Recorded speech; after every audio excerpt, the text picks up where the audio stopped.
Fala pessoal, tudo bom? Eu sou Gabriel Goulart, especialista em estruturas metálicas, e nesse vídeo a gente vai falar sobre os perfis W da Gerdau. Não sei se vocês já repararam, mas quando a gente pega a tabela, tem alguns perfis que se chamam W, tem alguns que se chamam W, mas tem um H entre parênteses depois do nome, e tem alguns que em vez de se chamarem W, se chamam perfis HP. Já pararam para se perguntar qual que é a diferença entre eles? Tá a fim de saber? Então bora lá!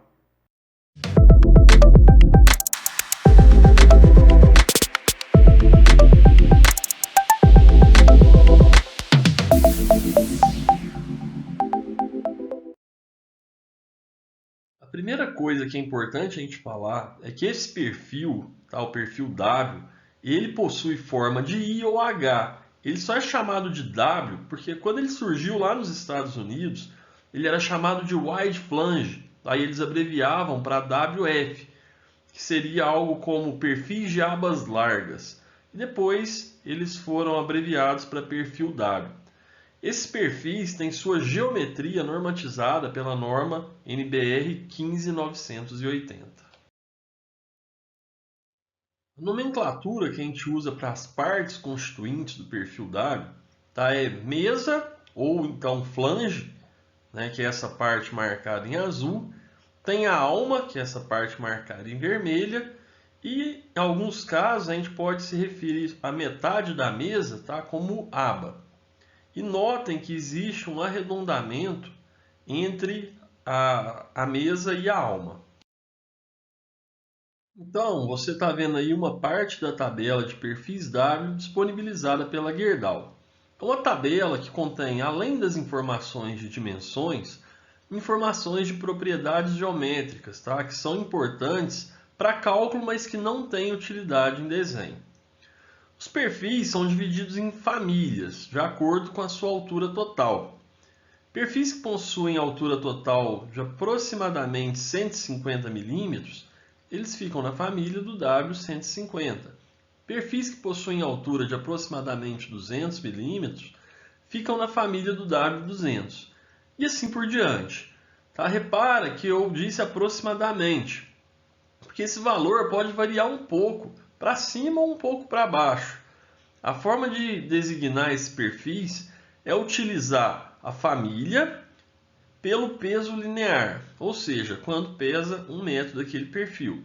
Por exemplo, o W150 por 13, tá? Ele é um perfil da família W150 que pesa 13 kg por metro. Outro ponto importante que a gente consegue observar nas tabelas da Gerdau é que alguns perfis têm um H entre parênteses depois do nome. E tem alguns que ao invés de se chamarem W, se chamam HP. Mas por que tem essa diferenciação? Isso acontece por causa das proporções entre as dimensões dos perfis. A maioria deles possui uma altura D relativamente maior que a largura das mesas, tá? Com o objetivo de afastar a área do centroide, enquanto que a espessura das mesas é maior do que a espessura da alma, para que a maior parte da área fique afastada, né? Esse tipo de perfil possui um momento de inércia em X consideravelmente maior que o momento de inércia em Y. E por esse motivo eles são utilizados principalmente em vigas e tesouras, onde a maior parte da carga está na vertical. Já os perfis que possuem um H entre parênteses possuem altura D muito parecida com a largura da mesa. Porém, ainda existe uma diferença considerável entre a espessura da mesa e a espessura da alma. Esses perfis continuam possuindo inércia em X maior do que a inércia em Y, só que a relação entre as duas inércias é menor, tornando esses perfis mais recomendados para utilização em pilares que são submetidos a esforços consideráveis nos dois sentidos, mas com esforços cortantes moderados. Por fim, os perfis HP, além de possuírem a altura e largura das mesas semelhantes, possuem também espessura da mesa e da alma semelhantes. Com isso, eles possuem uma maior área localizada na alma e, portanto, além de resistirem bem à flexão composta, né, que é quando a gente tem carga atuando nos dois sentidos, ele também possui maior resistência a esforços de cisalhamento. Eles também são mais usados em pilares, né, podendo serem usados também em vigas submetidas a momento fletor composto. Para efeito de comparação, eu peguei três perfis da família 250. Perfil W250 por 32,7, que possui uma altura de 258 milímetros, que é consideravelmente maior que a largura da mesa dele, que é de 146 milímetros. A mesma coisa acontece com a espessura da mesa, que é de 9,2 milímetros, e é consideravelmente maior que a espessura da alma, que é de 6,2 milímetros. Com isso, esse perfil vai, digamos assim, utilizar a sua área para resistir mais ao momento fletor em X e ao esforço cortante, né, enquanto ele vai ter uma baixa resistência ao momento fletor em Y. Já o perfil W250 por 80, tá, que ele tem o H entre parênteses, a altura é de 256 milímetros, que é praticamente igual à largura da mesa, que é de 255. Só que a espessura da mesa, ela tem 15,6 milímetros, ela ainda é consideravelmente maior que a espessura da alma, que é 9,4. Tá? E com isso a gente sacrifica a resistência ao cortante do perfil para darmos maior resistência ao momento fletor em Y.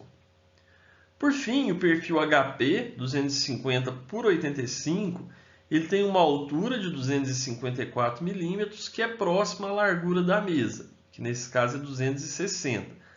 Só que também ele tem uma mesa, né, uma espessura da mesa de 14,4 milímetros, que é muito próxima, né? Nesse caso ela é exatamente igual à espessura da alma.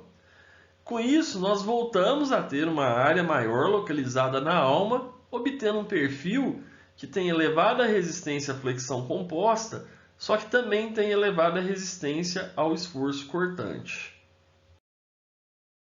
E aí, apenas para efeito didático, tá? Eu calculei a resistência ao momento fletor, lógico que desconsiderando a flambagem lateral por torção, que depende do comprimento da peça, e também a resistência ao cisalhamento de cada uma dessas barras, né? De cada um desses perfis, só que eu dividi pela área, né? Uma vez que, como elas têm áreas diferentes, a hora que eu faço essa divisão pela área, aí ela vai mostrar como que cada perfil aproveita a sua área para resistir a cada um dos esforços, né? Permitindo aí a gente fazer uma comparação entre eles.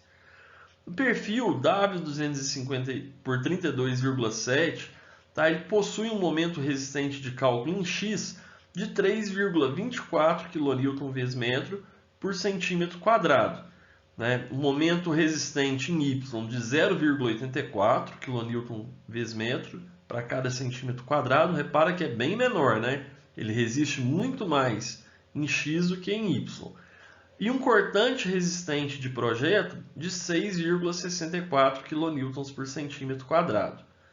Já o perfil W250 por 80, quando a gente faz essa divisão, ele tem um momento resistente de projeto em X de 3,4 kN/cm², né? A mesma ordem de grandeza do perfil W250 por 32,7. Só que o momento resistente em Y, ele passa a ser de 1,58 kN/m para cada centímetro quadrado. Então, a hora que a gente faz essa proporção, é praticamente o dobro do perfil W250 por 32,7. Então, ele tem maior momento resistente de projeto em Y. Só que a resistência dele ao cortante baixa para 3,96 kN/cm². Então é aquilo que a gente falou no slide anterior. A gente aumenta a resistência desse perfil em Y, né, ao custo de baixar a resistência dele ao cortante.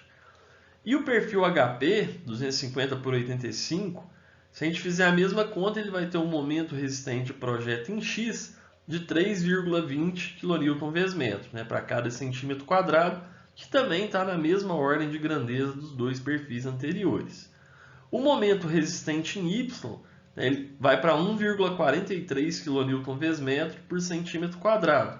que está um pouquinho menor, mas na mesma ordem de grandeza do perfil que tem um H entre parênteses. E a resistência ao cortante não é tão alta como do perfil W, mas ela volta a ser maior, bem maior do que o perfil que tem um H entre parênteses, né? 5,7 kN por centímetro quadrado. Tá? Então eu fiz essas continhas só para a gente poder comparar aí como que cada perfil utiliza a sua área para resistir aos esforços. Bom, pessoal, então é isso. Espero que tenha ficado claro qual que é a diferença entre os três tipos de perfil. Qualquer dúvida, deixa aqui nos comentários. E não esqueça de baixar a planilha que eu desenvolvi especificamente para projetista e desenhista. Tá? Então é uma tabela mais simplificada, mais fácil de ser consultada.